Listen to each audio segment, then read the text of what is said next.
Hello and welcome to our live broadcast of our class, Toxic Workplace Intro, where we will talk about 6 key factors in what creates a toxic workplace environment.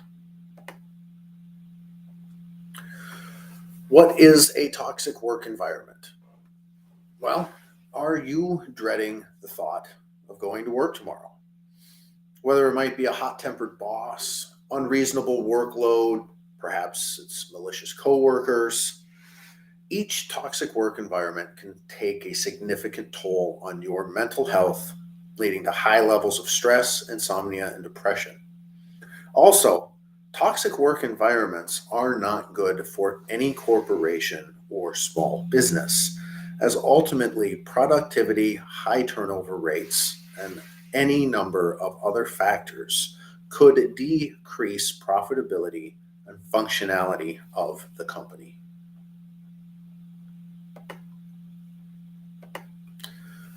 A toxic work environment is also where you feel psychologically unsafe. This toxicity can also promote counterproductive behavior at work, ruin the efficiency of the organization, as we were talking about. You know, this disengagement among employees severely decreases productivity, stifles creativity and innovation, and again, the high turnover rates. In a recent study, the National Library of Medicine defined a toxic workplace environment by 6 key factors: narcissistic behavior, offensive or aggressive leadership, harassment, bullying, ostracism, and threatening behavior from managers and coworkers. As we progress through the presentation, you will see various QR codes and cited websites. Each QR code will take you directly to the website listed for further information and a deeper dive if you wish to read further, as well as citing the articles and sources from which I have gathered the materials for this presentation.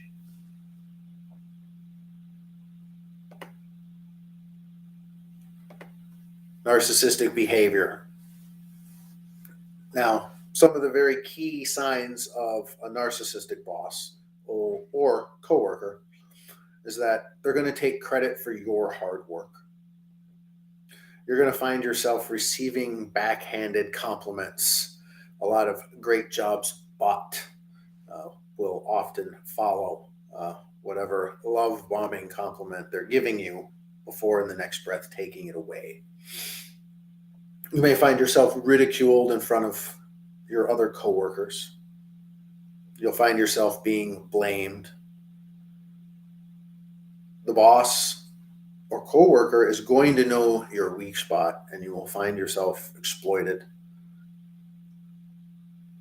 Oftentimes, you might find yourself getting actively put in positions where you might fear you may be demoted or fired.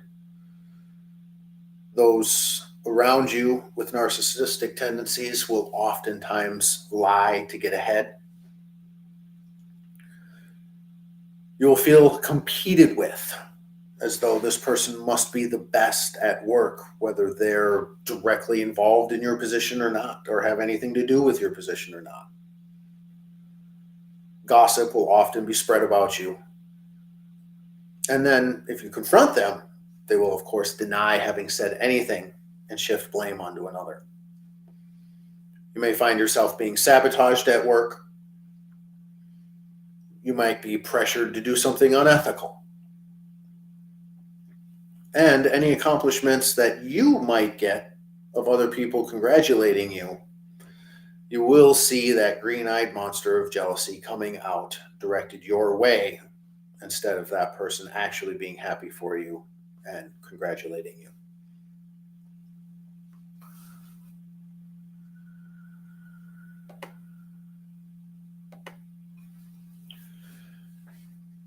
The modus operandi of the narcissistic coworker or boss is that they're always going to want to look good, to be seen as the best.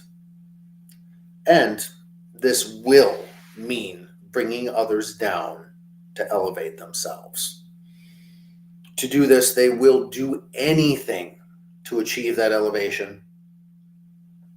And while initially everyone at work might look at them in awe, look up to the narcissist, eventually a narcissist oftentimes does get figured out.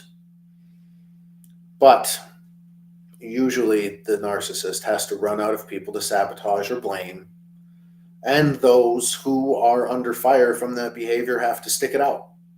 For more times than not, especially in the case of a narcissistic boss, those underneath will quit long before appropriate attention is brought to the fact that this behavior is inappropriate in the workplace and creating a toxic environment.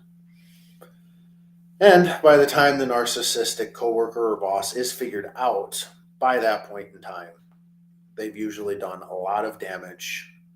And in the end, it's the company that's going to suffer the most. For us as employees, we can very easily go on to find another job more often than not, as compared to what does a company do with its reputation and its efficiency and productivity and lost profits. Those consequences are there for that company indefinitely.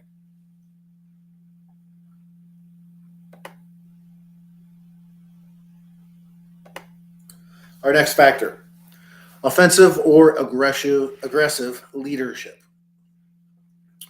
Aggressive implies a violent approach to business, crushing one's competition, exhibiting unrelenting pursuit of customers, often expressing belittling or bullying behavior towards employees and even peers. Is this a strong leader? Not so. For while all busy human beings experience impatience from time to time, might snap at somebody from time to time, truly offensive and aggressive leadership results from ongoing, overly pushy, bullying behavior, and it's actually often indicative of weaknesses rather than strength. As an example, an over-aggressive boss might be exhibiting these tendencies because in truth, they may not be secure in their own position. And we'll oftentimes see this, especially in newer leaders coming into new job positions where they haven't fully gotten their feet wet, don't really know all of the systems and procedures of the company, yet because they're in a position of leadership, feel as though they must be this dominating, aggressive leader that knows all and hides that lack of knowledge and weakness behind that aggressive behavior. Thus, the overcompensating for the weakness as they respond to everyone around them in a very terse and belligerent way.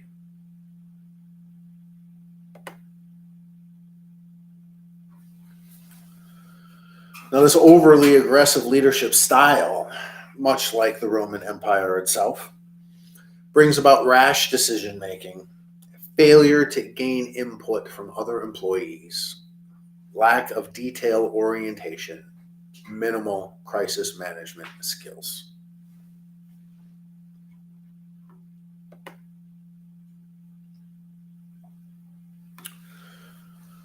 The next factor of this toxic work environment is harassment. Now, harassment, we're going to spend a little bit of time talking about here. Harassment is one of those things that everybody has to go through, and we're put through these long anti-harassment policies. But at the end of the day, we're all talking about the legal definition of harassment, not the dictionary definition of harassment, which in a toxic work environment has a lot of different repercussions, both for managers and employees. So let's focus on the legal definition for a moment. And this, of course, is going to be much like all of your startup yearly harassment meeting policies and procedures. But this hot topic, carrying these many meetings in the legal world, is defined by most state statutes. Harassment is the act of continued and regular unwanted actions against a victim. This may include anything from racial slurs, annoying or malicious attacks or remarks, of course, potentially physical, verbal, sexual in nature, has to become a pattern in order to classify as harassment. And this is the key point of legal harassment. It has to be targeted against a protected class of people. What do I mean by a protected class of people?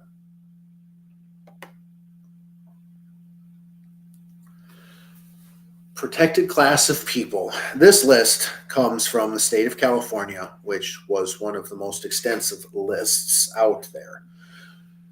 And of course, some of the top ones on there that all states are going to share: race, color, religion, sex, gender identity, sexual orientation, marital status, medical conditions, military or veteran status or lack thereof, national origin, could include targeting for language use, whether they have certain driver's licenses issued, and also able to provide their presence in the United States as authorized under federal laws. Ancestry, any disabilities, mental or physically, genetic information, request for family care leave or leave for an employee's serious illness, health condition, pregnancy disability leave, retaliating for reporting patient abuse in tax-supported institutions. And anyone over the age of 40 are various different protected class factors.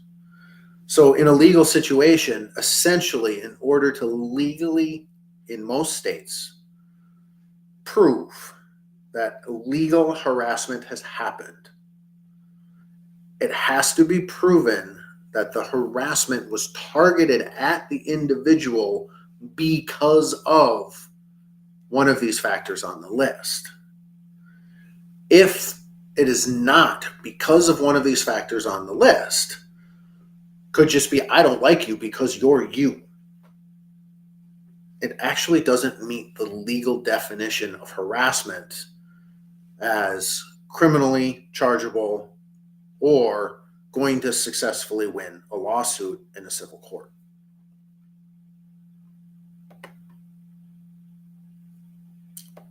And so this is bringing us to the very hard truth about harassment.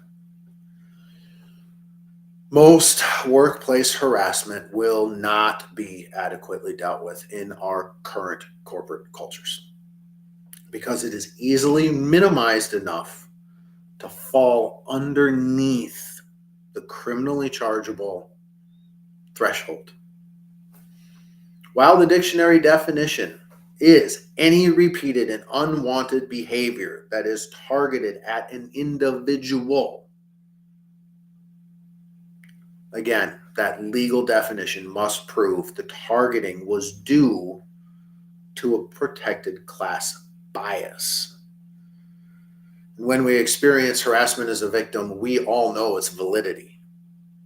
Yeah, if we are the ones harassed and we are the victim in the situation, we are the ones that are often accused of throwing the word around, and the victim becomes demonized if the victim can't prove the legal threshold was met.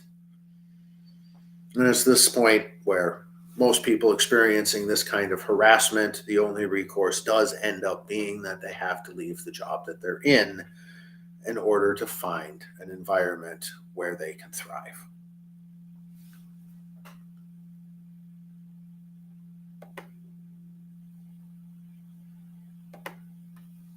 There's another big question about harassment. Is yelling in the workplace harassment? Yelling in the workplace is harassment if it intends to humiliate or intimidate another person. Now, usually harassment-based yelling occurs in environments where lifting one's voice is not commonplace. It happens in an otherwise calm environment, such as an office area, and rocks the recipient or target to the core. Now, some work environments that might differ. Coaches on the sideline, they're having to yell just to be heard 100 yards downfield, perhaps. So, in environments that are very loud, like factory environments or warehouses, there might be a level of yelling that is actually necessary to the job performance. The difference is the intent of what's being communicated behind it. A bully boss or coworker might yell at an employee to humiliate that person, to tear them down, to bring them down, or to intimidate them into doing something that isn't necessarily a part of their job description. Now, there's nothing wrong with correcting errors. If somebody at work makes a mistake, which is going to happen, it needs to be dealt with in an appropriate manner. But if somebody comes to me yelling at me that I made this mistake with a raised voice in a public display with coworkers all around me, this type of yelling has ill intentions, and it's just not an acceptable way to communicate. Also, quite often, some of these tirades, public displays, and humiliating moments can often have the consequence where your boss's tirade made you cry. If this has happened, you genuinely have experienced trauma on your job. And yes, this is harassment, but again, unless it's provable that this yelling was targeted at you because of that protected class bias, it is not meeting the legal threshold. And the workplace environment can become very stressful, as trying to speak up about it, labeling it as harassment, can backlash as that demonized label of you're trying to make trouble for the company, not that you're trying to advocate for your own right to live and work in an environment that is free from this kind of behavior.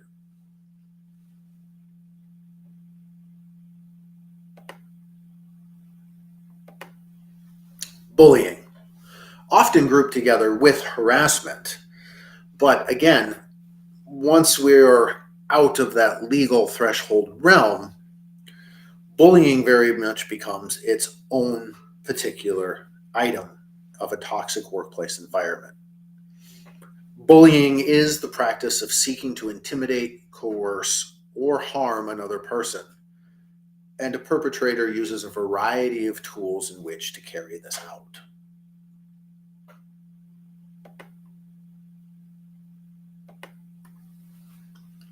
Bullying at work is still a problem. An estimated 48.6 million Americans, or about 30% of the workforce, are bullied at work. Let that sink in for a moment. With all of these anti-harassment policies out there, wouldn't we think that bullying is diminished? Yet still, 30% of the workforce is bullied at work.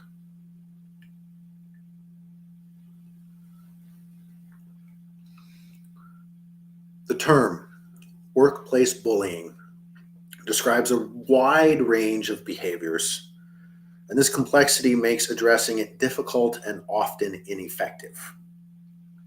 To develop more comprehensive systems of bullying prevention and support employees,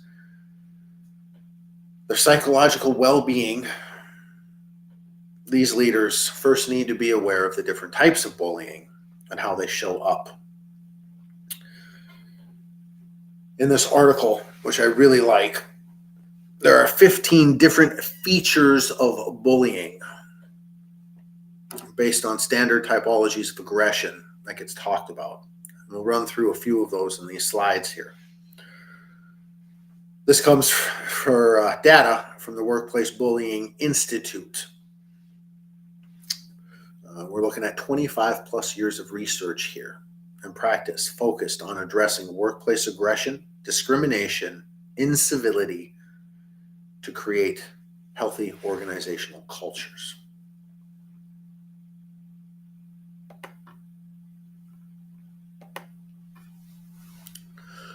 So we look here at a bullying facet, goal, direction, motivation. The bullying feature as hostile. We'll be yelling at someone in anger, throwing things, lying to get someone fired or otherwise make them suffer out of personal or identity-based hate, which would meet the legal harassment definition, or intense insecurity, which would not, and slide under that threshold.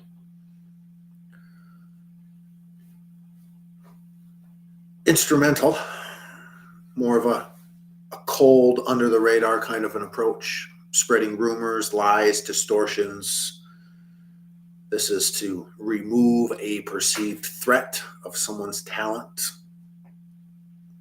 where the bully may be worried about their office space, funding position, or other resources being undermined, taken, or a coworker advancing beyond them, and start to implement these types of bullying tactics.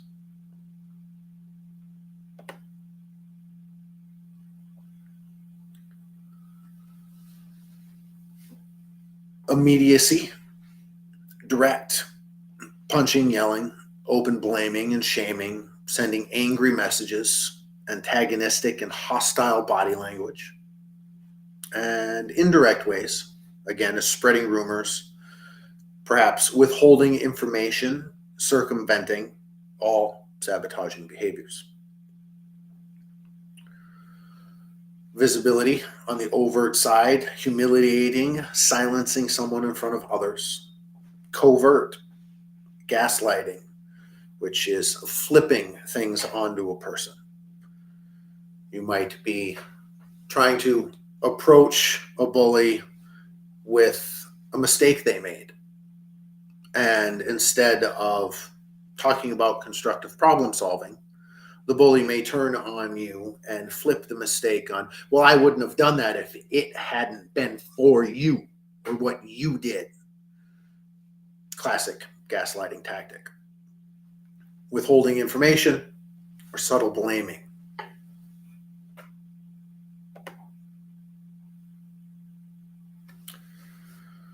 Types of targeting from a bully could be downward. The bully boss is 65% of reported cases.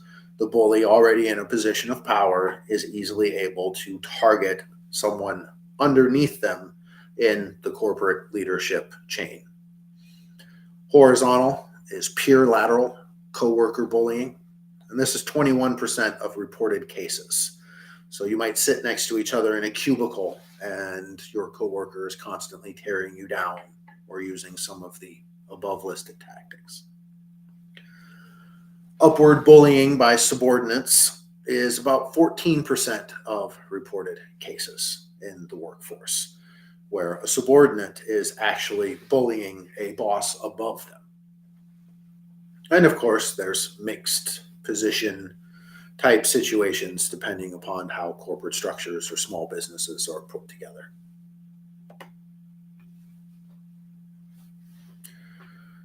Costs of bullying to the individual can be physical illness, burnout, disability, psychological, anxiety, depression, PTSD, insomnia, nightmares, loss of confidence. Could even result in suicidal ideation, especially if fear of job loss without another job to go to can be high stressors on an individual. Social repercussions, loss of reputation, loss of friendships, trust, support, professional networks could be severely affected. And of course, on the economic side, that loss of job results in loss of income. On the organizational level, for the company, for the small business, loss of time, productivity and revenue, the turnover and replacement costs of someone who's bullying leaving, absence in healthcare costs. Somebody is taking more time off of work because they can't bear to come in. The physical and psychological factors resulting in more claims on the healthcare policy. If the bullying reaches that legal threshold, then of course there's legal action costs. Damage to the reputation and the brand damage, especially if it hits a legal realm and is out in the public that this kind of behavior happens at this company. And then a result in a limited talent pool because of that high turnover rate. And so these consequences to the company for these toxic workplaces, though the company may not be realizing it at the time, it is very much in a corporate culture's best interest to really seek to repair these kinds of environments and prevent them from forming within their ranks as much as possible. These 15 features can be mapped to some of the common archetypes of bullies.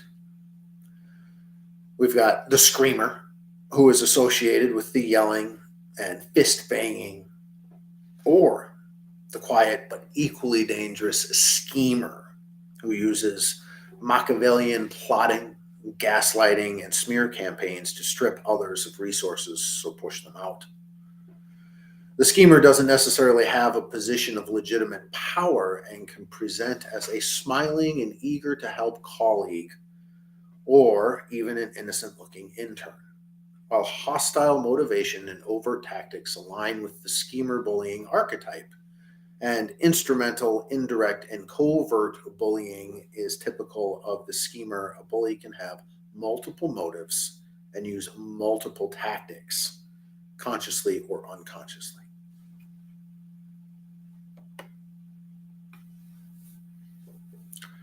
And again, much like harassment, a great number of bullying offenses go uncorrected as the instance will not meet a legal threshold of targeting a protected class. Most often, bullying is targeted to the individual and usually centers around job performance or job-related issues, and thereby is not easily classified into the legal realm.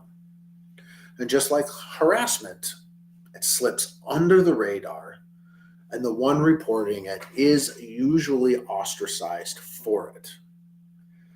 And this is where corporate cultures and small businesses that are looking to really become aware of what kind of cultures they're breeding in their workplace.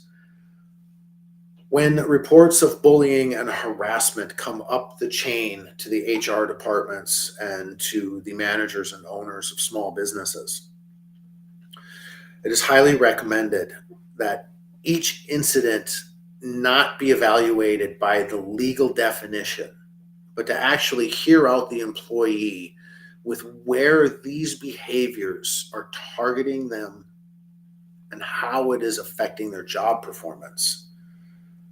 And also, which is something I'll talk about in future presentations, is that looking at how the corporation or small business is actually currently functioning in its policies, procedures, how trainings and handbooks directly relate to performance reviews, and how various different rules of operation can have conflicting messages where published materials are not meeting the actual expectations or instructions coming down from the managers to the employees.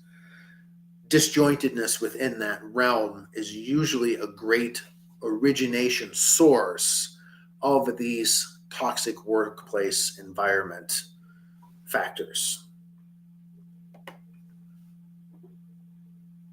Ostracism. Not often talked about.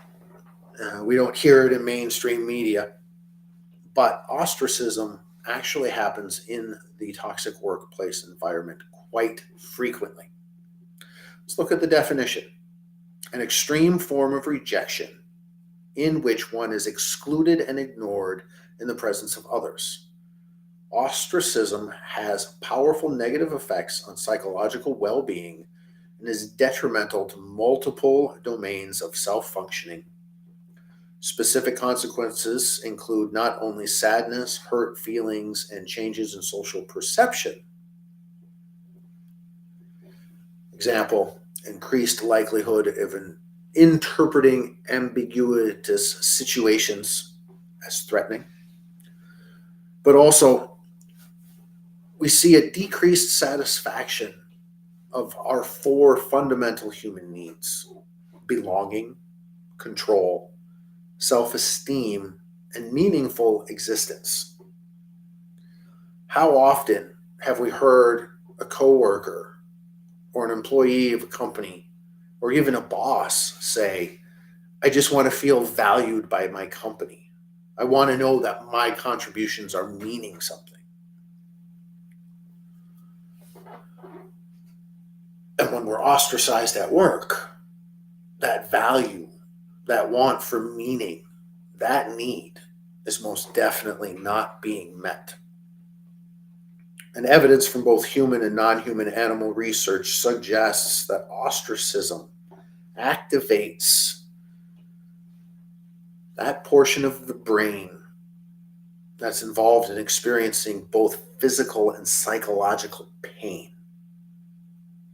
So when we are ostracized, we actually do feel physical and psychological effects from it.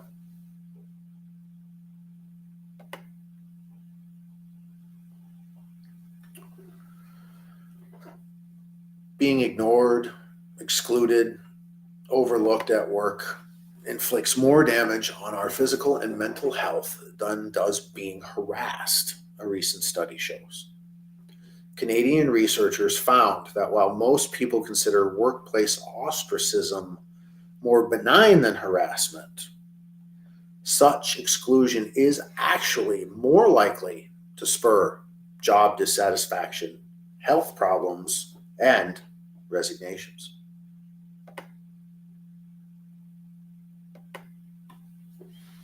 Led by Jane O'Reilly of University of Ottawa, the research team theorized that ostracism is a more common experience at work than is harassment, and wanted to see how employees perceive those conditions.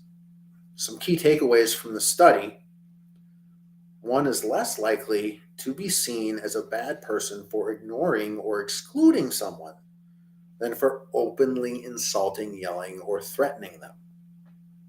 Furthermore, one is less likely to be caught or reported for ostracizing someone and can more easily claim a lack of intent, being too busy to respond, forgetting to include someone. And this form of behavior will always slip under that legal definition of harassment, and therefore leave those of us who may be experiencing ostracism at work with no real recourse to bring attention to the behaviors to any kind of upper management to be able to have any repair work brought to that particular toxic culture.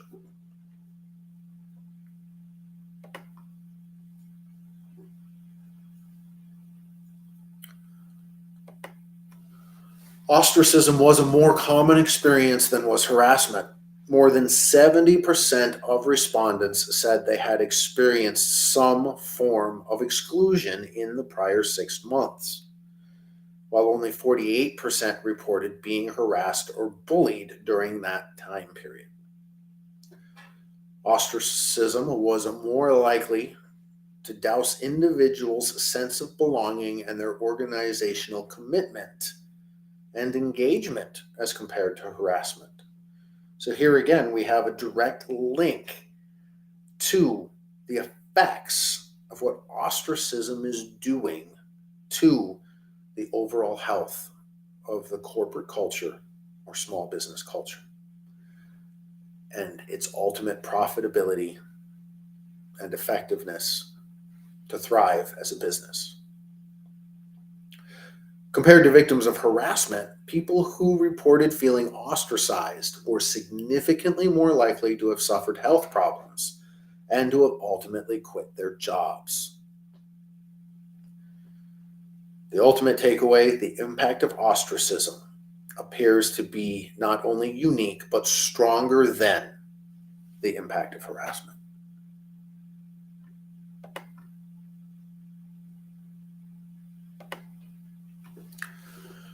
Threatening behavior from managers and coworkers.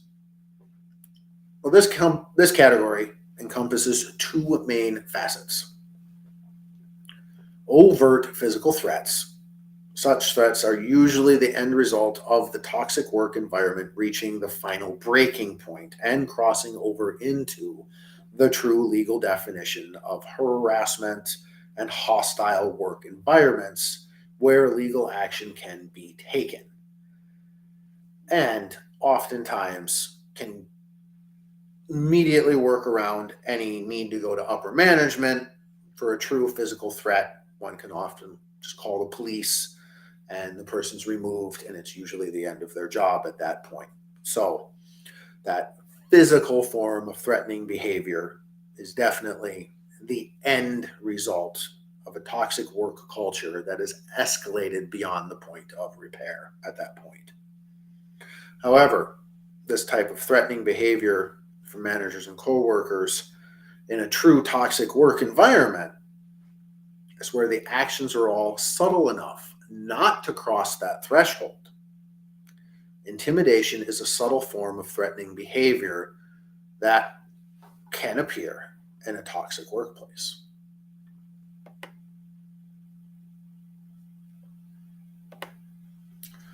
So, what makes someone an intimidator? Intimidators gain support by implying they can hurt or embarrass you. These hostile colleagues don't come right out and threaten you, but you still hear their warning loud and clear. An intimidating boss who can fire you has real power over you, whereas an intimidating colleague has perceived power. But nevertheless, this too can be a dangerous threat, as perhaps the coworker could go to a boss and it's perceived the coworker has the boss's ear, and therefore we now have that intimidating threat of losing our job if we don't comply with what the coworker is wanting.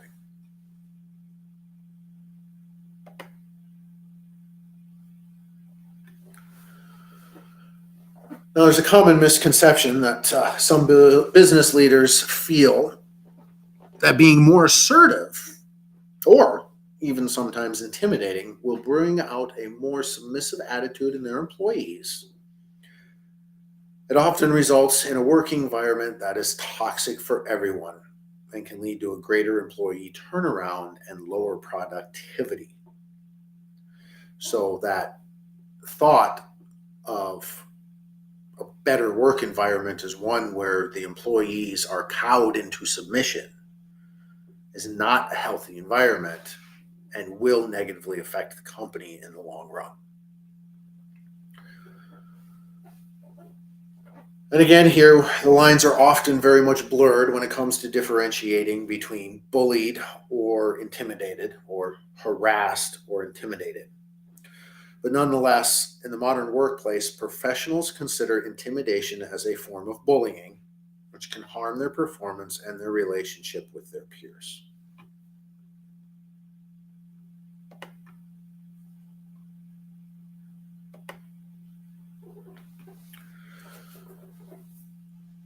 This presentation is just the beginning to scratch the surface of toxic work environments and their effects on not just the employees, but the productivity and overall success of a company entity.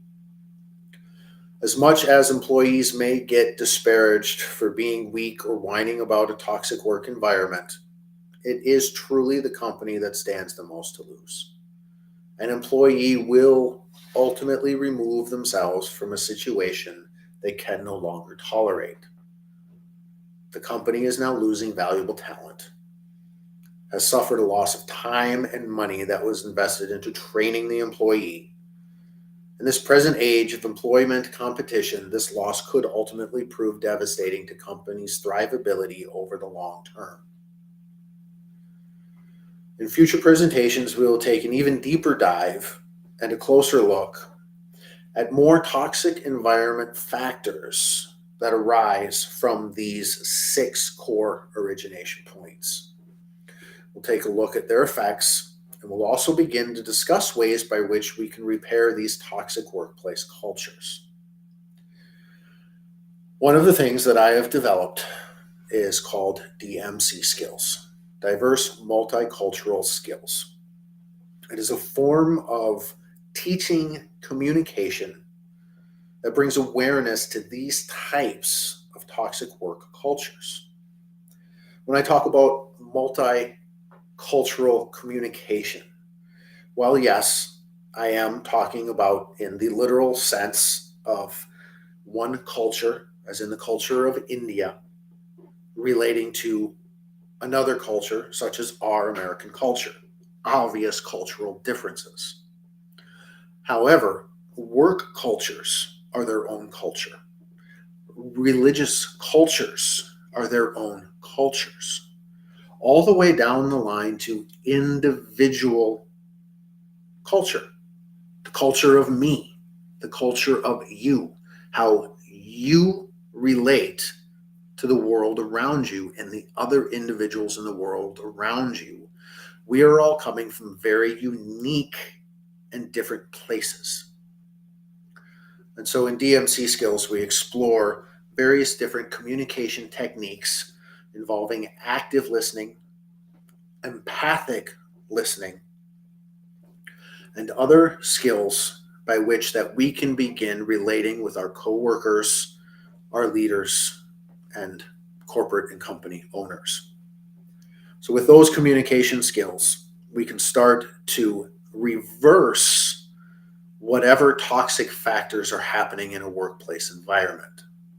And then also, another key element to repairing a toxic work culture is taking a deep dive into training, employee handbook, and other corporate process documentation, and seeing how those forms ultimately are being executed in the workplace and what's really happening in the workplace versus the documented forms, because there's often very much a great disparity there where what's documented is not what's actually happening. So now as an employee, what is the true expectation? I have the written form I signed, but now I'm being instructed in a different way from those who are leading me. Now, if there's open communication, we can work through this and do what's best for the company in the moment. However, if we have a toxic workplace scenario, the disparagement between what I signed that I wrote, that's there that I can read, and what's actually being instructed to me. Now, if I'm being berated for this difference because I didn't do things the way the boss wanted me to, that's different from what's written, how am I supposed to know? And this really escalates a toxic work environment very quickly. Now, if we couple that chain onto a performance review, where the performance review not only isn't lining up with the documentation, but also is not lining up with what's actually happening in a workplace environment, now we have real trouble. As an example, I've seen on a performance review where rate yourself on these factors, and one of these factors was to rate themselves on communication. And listed in communication was actually a line that says, uses active listening in individual and group situations. Well, if you go out on the internet right now and you Google active listening, you will come up with any number of results as to what that actually means in a corporate environment. And there were no published documents on active listening. There was no training on active listening expectations for the company.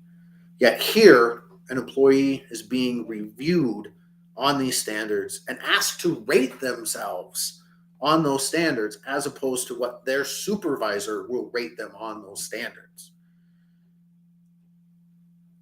How's an employee even able to begin knowing what the baseline expectation is for that? And so here we are with high anxiety situation, with any of the toxic factors that we've talked about in the above presentation. This is a very toxic work environment that by aligning these things, our documentation, with how the actual process is working for the company and making sure a performance review aligns with both of those, we can get clear expectations and standards for the employees, and with the good basis of communication skills with all of the coworkers, now we can start to repair a toxic work environment.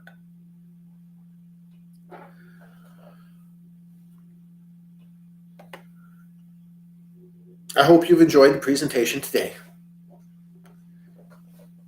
Please put any questions into the chat. If you would like to learn more about toxic workplace repair, go ahead and utilize the QR code above to go to our website page, hjroadmap.com, and take a look at our consulting, toxic workplace consulting. And put any questions in the comments. I will be happy to answer them. Thank you very much for joining us today.